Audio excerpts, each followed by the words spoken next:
we can now turn in our Bible to 2 Samuel chapter 18, where we're going to begin tonight. Chapter 18, as we finished up last week, had you guys do a little reading along for a little bit. In 2 Samuel, of course, Absalom has come to Jerusalem. He's taken the city. As you remember in our last study, he sought to really to disgrace his father, and now he has gathered an army of Israel really to pursue after his dad, David, and some way or another to put him to death. And so his position, Absalom's position upon the throne would be established, that he would be able to take everything. You know, David had fled. He fled to the other side of the Jordan. Remember, as I said, there was still family living, those of the tribe that settled on the other side of the Jordan. It seems like when anybody would have problems, they would go across the river and be there. There was that natural, protection between Absalom and his guys and David. So that's where David was. He was over there. And as it opens up for verse 1, and David numbered the people that were with him. It set captains of thousands and captains of hundreds over them. David had gathered this really an army. No doubt there was probably many refugees that, or those who wanted to follow David to wherever he went. And so, as you can see, he had a lot of people because he had captains over the thousands and captains over the hundreds, even though Absalom did his best to win the hearts of the people. Obviously, he didn't win everybody's heart because a lot of people were there on the other side of the Jordan River with David. And it tells us, and David set forth a part, in verse 2, of the people under the hands of Joab, a third part under the hand of Abishai, the son of Zeruiah, Joab's the brother, and a third part of the hand of Ittai, the Gittite. And the king said unto the people, I will surely go forth with you, myself also. And the people answered, Thou shalt not go forth, for if we flee away, they will not care for us. Neither if half of us die, they won't care for us. But now thou art worth 10,000 of us. Therefore, now if it's better that thou secure us out of the city. And really what they're saying here is that we need you to stay behind because nobody else really cares about us, and we want you to be there, and we'll go out there and fight the battle. We'll go out there and be willing to give up our lives for you, king. But if we don't have a king, if we don't really have you, David, these people aren't going to care for us at all, And so we need to make sure that you're well protected once the battle's over with. In verse 4, and the king said unto them, What seemeth you best I will do. And the king stood by the gate side, and the people came out by the hundreds and by the thousand. Where they're at over in Jordan is this old town called Mariam. I'll spell it to you, Mahanaim. Mariam is the way you say it. And that's an old town, of course, went back all the way back to Jacob. When Jacob was fleeing from his uncle Laban, you remember that story? He settled in this town over there, and that's where David had settled in. And so the picture is that David's sitting at the gate where everybody's going out, like the gate right there as we would exit tonight. Can you imagine walking out, and there's David sitting there, and he's saying hi to everybody, and I imagine he's overwhelmed with emotion that these people would not only have they traveled with David, fleeing from their homes, but they're willing to go down and lay down their life as they go forth on really going to war. And the king commanded Joab, Abishai, and Ittai, saying, Deal gently for my sake with the young men, even with Absalom. And all the people heard what the king gave all the captain charged concerning Absalom. And so right now, David's speaking to his generals, and he says, Go easy on that young fella. And well, David still had a love for Absalom, didn't he? He had a love for his son, though his son was, you might say, went a little bit wayward, didn't he? He went a lot of bit wayward, where he had rebelled against his dad. He led a rebellion. And here's David saying, go easy on him. Take it easy To each captain he said this too. Verse 6, and the people went out into the field against Israel, and the battle was in the woods of Ephraim. You know, again, in your Bible map, you go north of the area known as Shiloh's, where they're heading over to, and where the people of Israel were slain before the servants of David, and there was a great slaughter that day, 20,000 men. Who are they fighting? Weren't they all at one time known as Israel? This is a civil war going on. You're fighting your uncle, your cousins, and people from the north and people from the south, because part of you have, your nation sided with Absalom and the rest went with David. And you're fighting, in a sense, your own kinsmen, your own people that you care about. 20,000 died that day. For the battle that was there scattered over the face of all the country, and the wood devoured more people that day than the sword devoured. It's kind of interesting. There was confusion, obviously, in the woods as the people tried to flee. They were forced of Joab, and they were forced of Ittai and all the generals. And Absalom met the servants of David in verse 9. And Absalom rode upon a mule.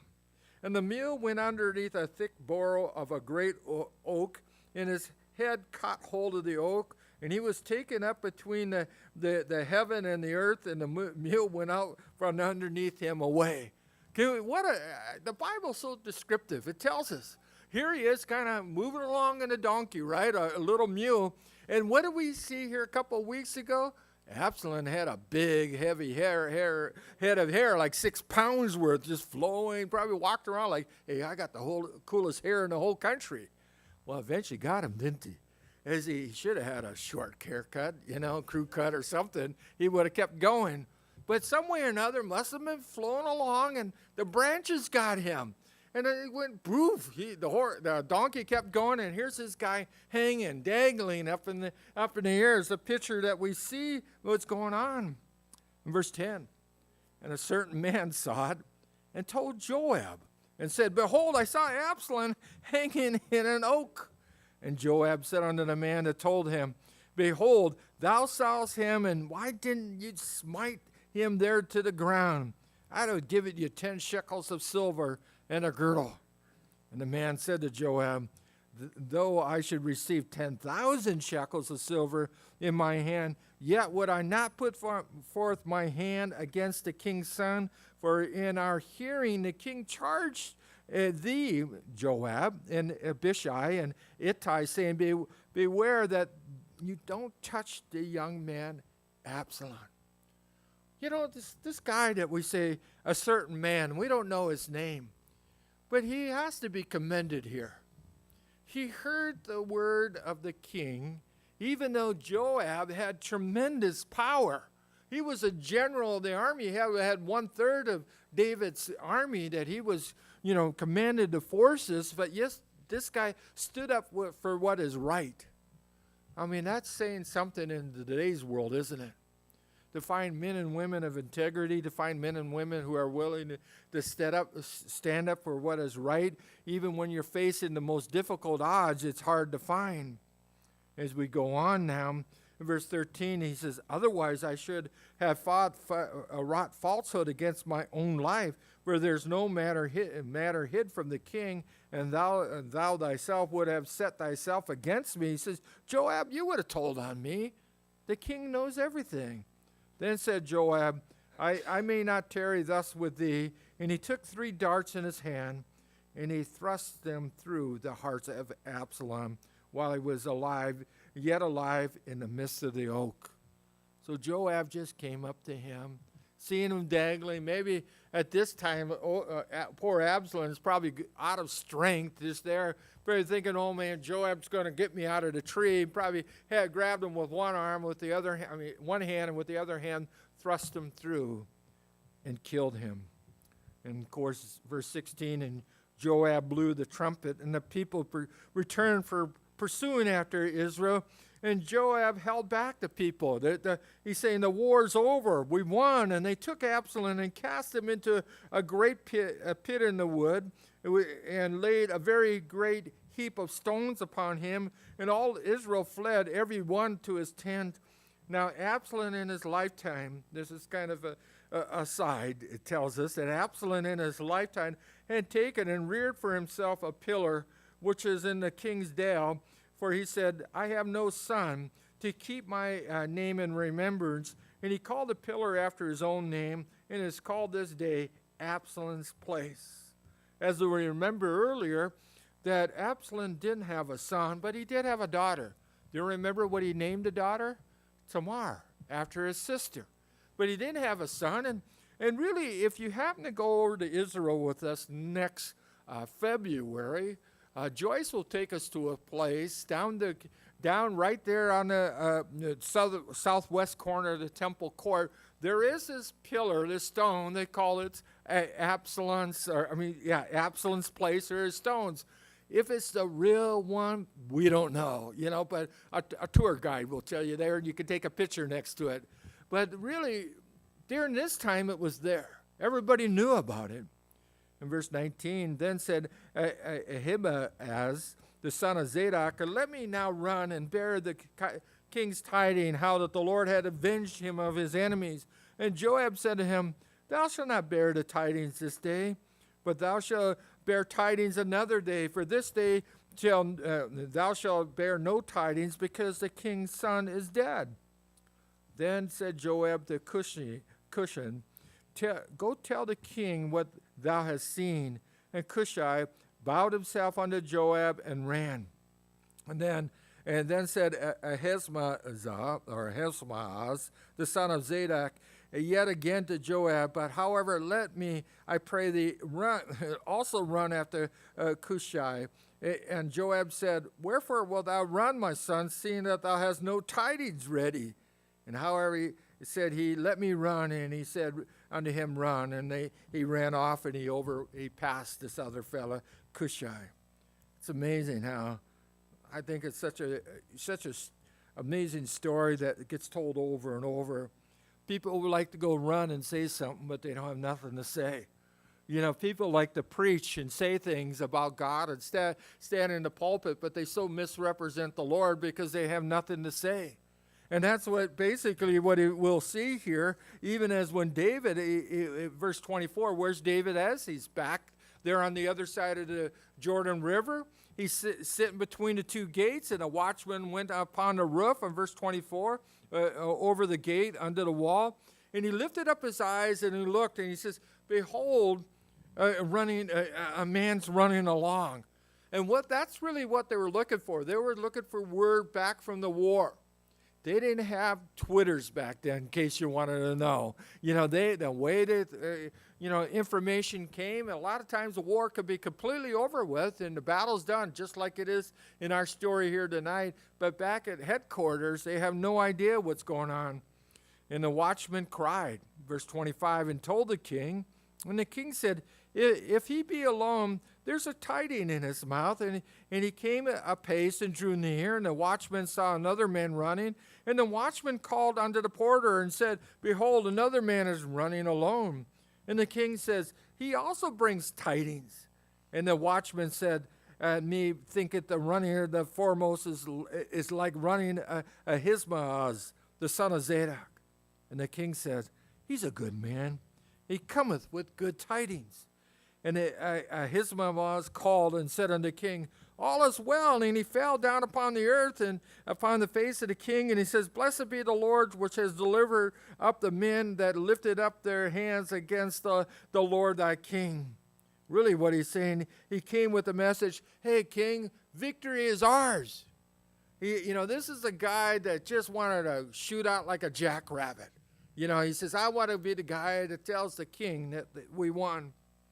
And the king said, is the young man Absalom safe? And Ahimaaz answered, when Joab sent the king's servant and me thy servant, and I saw a great tumult, but I knew not what it was. Obviously, Joab, told him that Absalom was dead. However, he didn't give him the details, and he didn't want to break that news to the king. And the king said unto him, turn aside and stand here. And he turned aside and stood still. behold, this other fellow came running in, Cushai, and he said, tidings, my lord, to the king, and the Lord hath avenged thee this day, and all them that rose up against thee. And the king said unto Cushai, is the young man Absalom safe? And Cushai answered, the enemies of my lord the king, and all that rise against thee to do thee hurt, be as the young man is.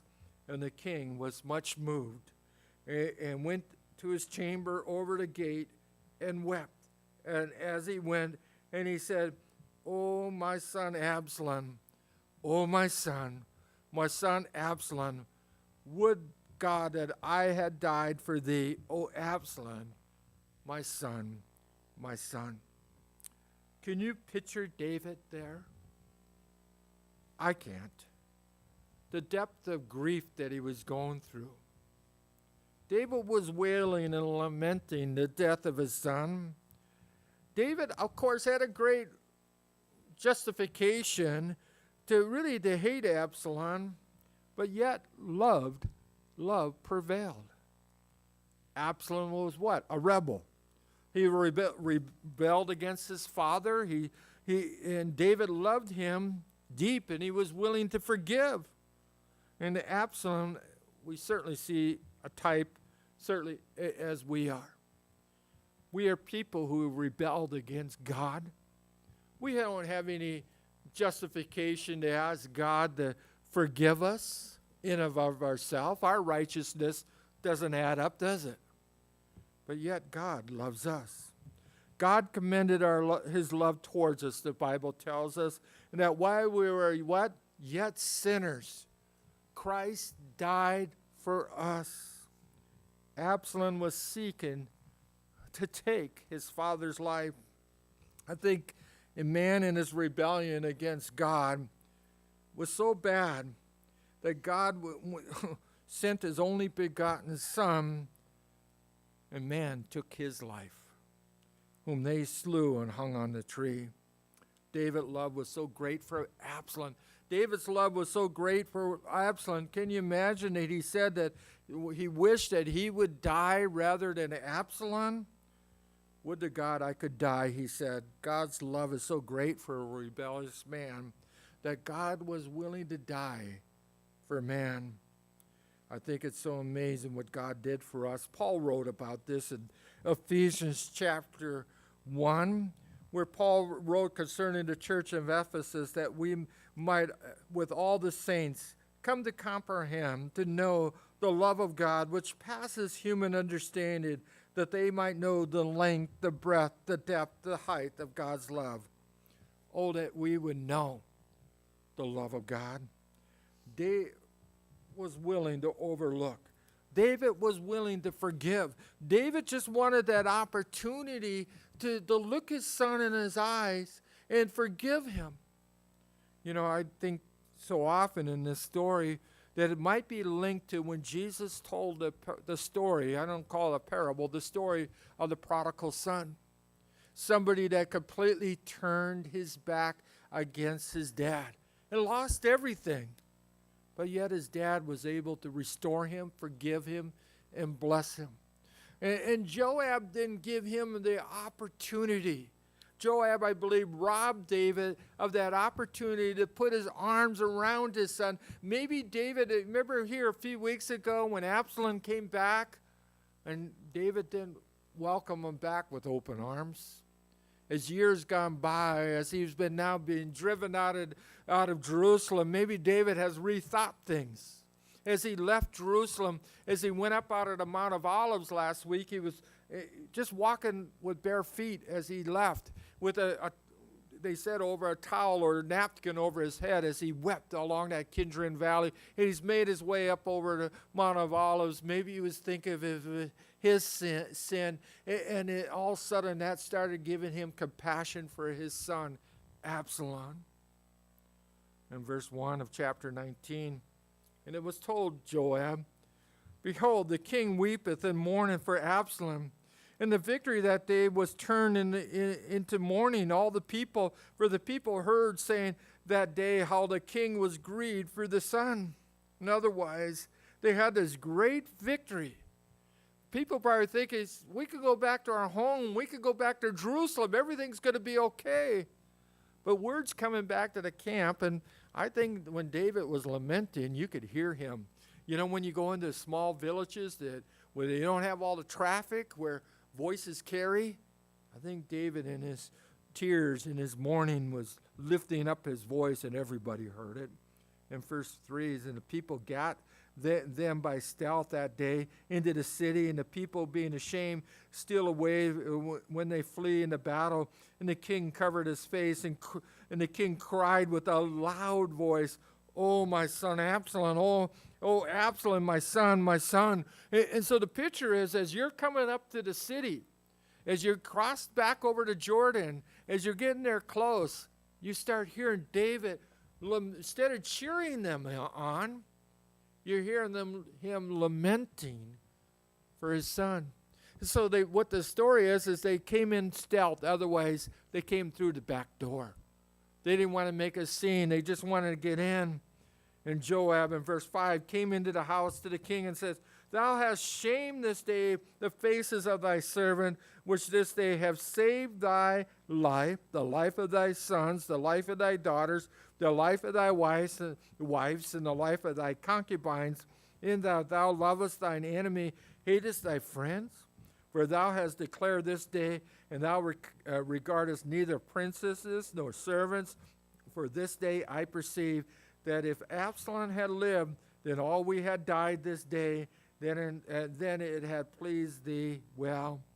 You know, really, I think Joab knew David well, and he's playing on him with his words. He says, what do we go fight for? You know, if you would have died, if we would have died, all this fighting would have been for no real reason. They would have killed us. We would have been defeated. In a sense, what I see what's going on here, at least it seems to lend to the story that David was blaming himself for Absalom and for Absalom's death. When David had sinned against Bathsheba, do you remember the story what Nathan said to him? He certainly said when David confessed his sin, he says, "God, I had sinned. I sinned against you." The Lord also said, "But you're going to have to pay a price." I was talking to the guys before tonight's service, and we were again talking about the consequences of sin. Even though we're forgiven, even though God's grace is upon us, a lot of times there is consequences for our action. "The sword will not depart from your house," he said, was one of the things that Nathan said. We've seen that, haven't we? Shameful things you did in secret, it's going to be done openly before your family, Nathan told David. That happened. David was feeling the remorse of his own guilt for the sin. Feeling guilt of sin. I think maybe he was desiring his own punishment. Joab here, I think, was acting on David's best interests, and certainly the best interests of the nation, where he's trying to say David. It was almost like he got him into his palace, he wasn't in his palace, but in his place that he was staying there. He probably grabbed him and shook him a little bit and said, "Wake up, David. God has given us a victory. Yes, it was terrible what had happened. It was terrible what happened to your family, but there's still life ahead of us. Let's follow the Lord." And verse 7, "Now therefore arise and go forth, and speak comfortably unto thy servants. For I swear by the Lord, if thou go not forth, there will not tarry one with thee this night that will be worse unto thee than all the evil that had befell thee from thy youth until now." He says, you're going to have trouble, David. And then the king arose, verse 8, and sat in the gate. And they told unto all the people, saying, "Behold, the king does sit in the gate." And all the people came before him, for Israel had fled every man to his tent. Do you understand what we're saying when we say Israel? It's really what gets known later on as the northern kingdom.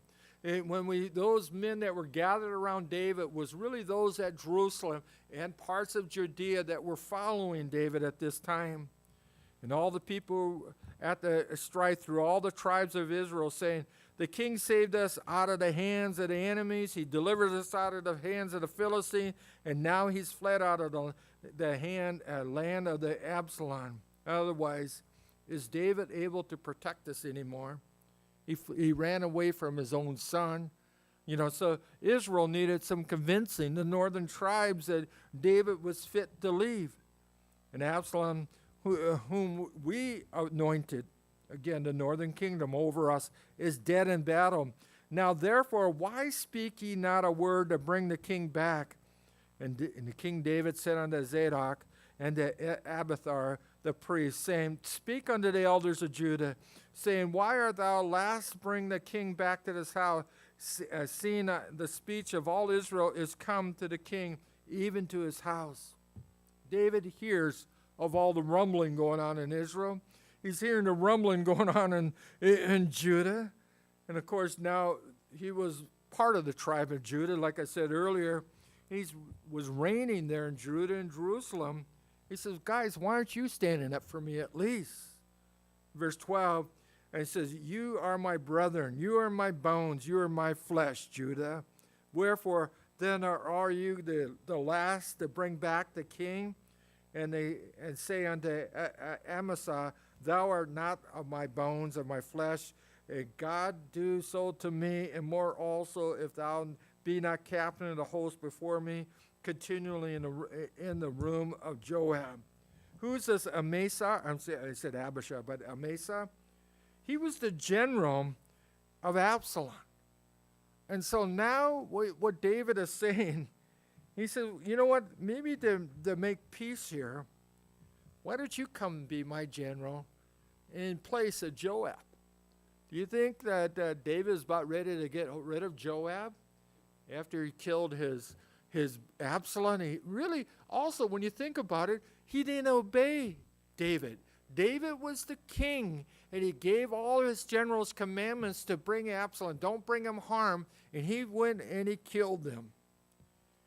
In verse 14, and he bowed the heart of the men of Judah, even as the heart of one man. So they sent this word unto the king, Return thou and all thy servant. So the message comes to David, return. Interesting sort when you read about Jesus, who is the rightful king over the earth and who came as the Messiah, was despised and rejected the first time, and he had to leave his kingdom. Before he left, though, he says, You will not see the Son of Man coming again until you say, Blessed is he who comes in the name of the Lord. Otherwise, until you're ready to pray and you're ready to say, Come, which Israel will say, I believe, during the time of the tribulation, once we're raptured up out of the church, when the eyes of the Lord goes back to the nation of Israel, when they start praying, Jesus will come and restore himself and this kingdom upon this earth. Isn't it beautiful where you can see these pictures here? And that's why they a lot of times say David is a typology of Jesus. You can see a lot of things played out here in this story. In verse 15, so the king returned and came to Jordan, and Judah came to Gilgal to come and meet the king, to conduct the king over Jordan. Of course, we remember Gilgal, don't we?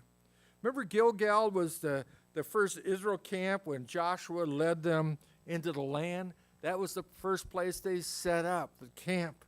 And so now they're all coming back to their beginning.